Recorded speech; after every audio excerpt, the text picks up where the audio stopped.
Assalamualaikum warahmatullahi wabarakatuh. Nama saya Fatur Enggariansyah, NRP 31205108222 dari kelas B D3 PJJ Teknik Informatika. Video kali ini kita sudah berada pada tahap materi mengenai security pada Y2 Framework.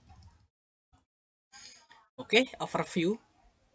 Pengelolaan keamanan yang baik sangat penting untuk kelangsungan hidup sebuah aplikasi. Jadi, untuk membuat sebuah aplikasi memiliki tingkat keamanan yang tinggi, Y menyediakan beberapa fitur keamanan seperti authentication, authorization, kemudian working with password, cryptography, view security, out client best practice. Oke, selanjutnya authentication atau autentikasi adalah proses untuk memastikan bahwa user yang sudah login adalah memang benar-benar dirinya. Autentikasi ini bisa kita bilang seperti mungkin kita saat meregister masuk ke sebuah aplikasi, kita akan dikirim via email. Mungkin kita akan mendapatkan sebuah kode OTP. Nah, kode OTP tersebut itu yang dibilang autentikasi. Autentikasi biasanya dilakukan dengan menggunakan komunikasi username, email, password. Oke, seperti itu. Proses autentikasi. Pada Y2 Advanced Template, proses autentikasi melibatkan hal penting untuk mengatur komponen user pada application configuration. Nah, untuk yang basic template bisa kita konfigurasi pada file web.php. Kalau advanced template bisa kita konfigurasi melalui file min local.php. Oke, dengan kita mendeklarasikan Y Web Identity Interface, kemudian bisa kita panggil propertinya identity class seperti itu. Nah, untuk mendapatkan informasi terkait dengan user yang sedang login, misal kita ingin mendapatkan informasi terkait ID, kita bisa gunakan Y app user ID. Kemudian untuk username, Y app user identity username. Authentication event. Kelas Y web user akan memunculkan beberapa event ketika terjadi proses login dan logout. Event before login. Event ini muncul pada saat user sebelum melakukan login. Kemudian ada event after login. Jadi event ini muncul setelah melalui login atau login berhasil. Kemudian event before logout. Event ini akan muncul pada proses awal. Tidak terlalu lama pada saat proses logout akan muncul event ini. Kemudian ada event after logout. Event ini akan muncul setelah proses logout berhasil. Selanjutnya authorization atau autorisasi merupakan konsep untuk memverifikasi apakah seorang berhak untuk melakukan sesuatu. Pada Y, authorization melibatkan komponen access control filter dan juga RBAC atau role based access control. Kedua komponen di atas dapat berdiri sendiri dan juga dapat digabungkan untuk mendapatkan kemampuan yang lebih baik. Oke, kita sekarang masuk ke access control filter. Nah, pada ACF ini merupakan metode yang sederhana. Kita bisa use menggunakan Y filter access control. Nah, kemudian kita perhatikan kode di samping kanan ini. Pada property only, di sini hanya mengizinkan action-action tertentu yang bisa diakses oleh user. Contoh ada login, logout, dan juga sign up. Kemudian kita deklarasikan juga property rules berupa array. Kemudian ada juga kita set bahwasanya ketiga action ini kita izinkan allow true. Kemudian kita parsing lagi untuk action login dan sign up memiliki rules tanda tanya. Nah, rules tanda tanya adalah rule spesial yang berarti semua user yang belum login atau hash dapat mengaksesnya. Kemudian untuk yang action logout rulesnya add yaitu rule spesial yang berarti semua user yang telah login. Jadi user yang telah login harus bisa mengakses action logout agar bisa keluar dari aplikasinya. Selanjutnya ada rule based access control. RBAC dapat digunakan untuk pengelolaan hak akses secara lebih komprehensif. Nah, di sini di dua app mengimplementasikan RBAC melalui komponen dari aplikasi yang bernama Out Manager. Nah, untuk menggunakan RBAC ada dua hal yang perlu dilakukan. Membangun data authorization untuk RBAC, kemudian menggunakan RBAC untuk melakukan pengecekan hak akses. Dapat dilakukan di model, view, maupun controller. Nah, di sini adalah konsep dasar RBAC. Ada tiga konsep dasar, yaitu rule, permission, dan rule. Rule digunakan untuk menentukan peran dari seorang user. Apakah user tersebut admin, author, user biasa, dan lain-lain. Kemudian permission merupakan hak untuk melakukan sesuatu. Semisal untuk author permissionnya cuma kita buat blog ya, studi kasus blog, website blog. Untuk author cuma membuat postingan saja, seperti itu. Kemudian rule merupakan script yang akan dijalankan untuk memastikan sebuah role atau permission dapat digunakan oleh user. Contohnya di sini untuk permission update post dapat memiliki rule yang akan mengecek apakah user tersebut adalah user pembuat post yang akan diupdate. Nah, untuk menggunakan DB Manager, terdapat 4 tabel yang digunakan untuk menyimpan data RBAC.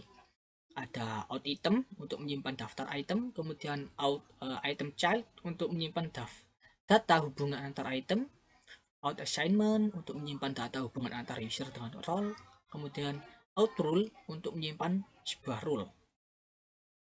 Selanjutnya di sini ada gambaran mengenai role, permission, dan rule. Bisa kita lihat di sini terdapat aktor yaitu Jane mempunyai ID 1 dan juga John mempunyai ID 2. Nah, yang kotak warna hijau ini adalah sebuah role. Kemudian kotak yang warna biru adalah sebuah permission. Untuk yang kotak kuning adalah rule. Oke. Jadi ketika Jane ini bebas melakukan update post pada semua autornya. Kebalikannya, kalau author hanya melakukan update post bukan semua user, cuma dirinya sendiri. Seperti itu. Nah, di sini semua yang dimiliki oleh role author juga akan dimiliki oleh role admin. Nah, role author memiliki permission create post dan update own post. Author. Selanjutnya, bekerja dengan password.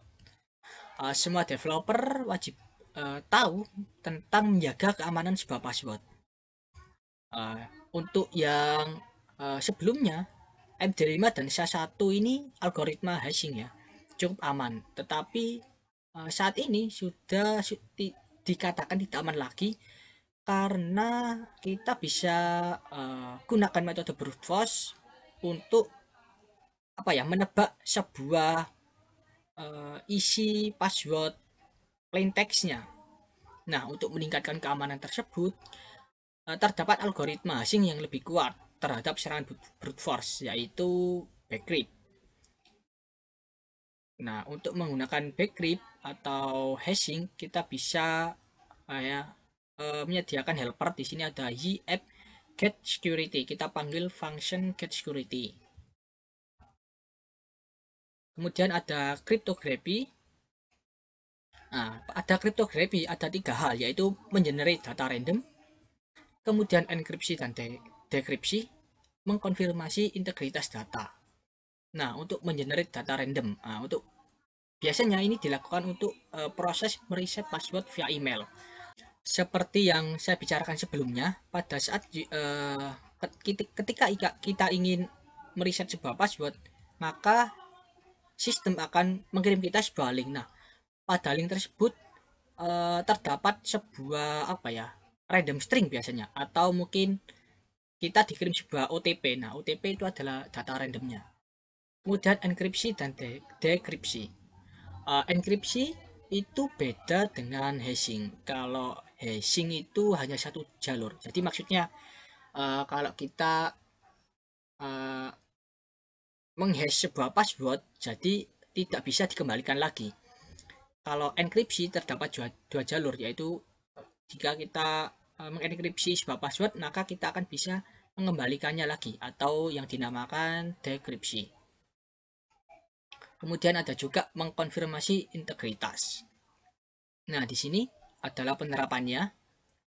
Encrypt by password. Ini ada data, kemudian secret key.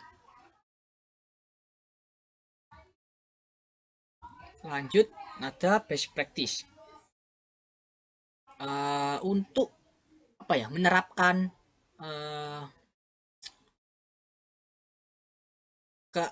keamanan password seperti tadi, di sini bisa kita gunakan untuk mencegah filter input dan juga escape output. Jadi kita itu harus mewaspadai input-input yang dimasukkan oleh user, dan juga kita harus mencegah juga input tersebut tereksekusi oleh sistem kita dan menampilkan apa yang diinginkan oleh script tersebut atau yang diinputkan oleh user. Nah, kita bisa menerapkan escape output. Jadi kita buat outputnya itu tidak sesuai dengan yang dikehendaki oleh script yang diinputkan. Kemudian SQL injection, kita bisa menerapkan mungkin HTML entity untuk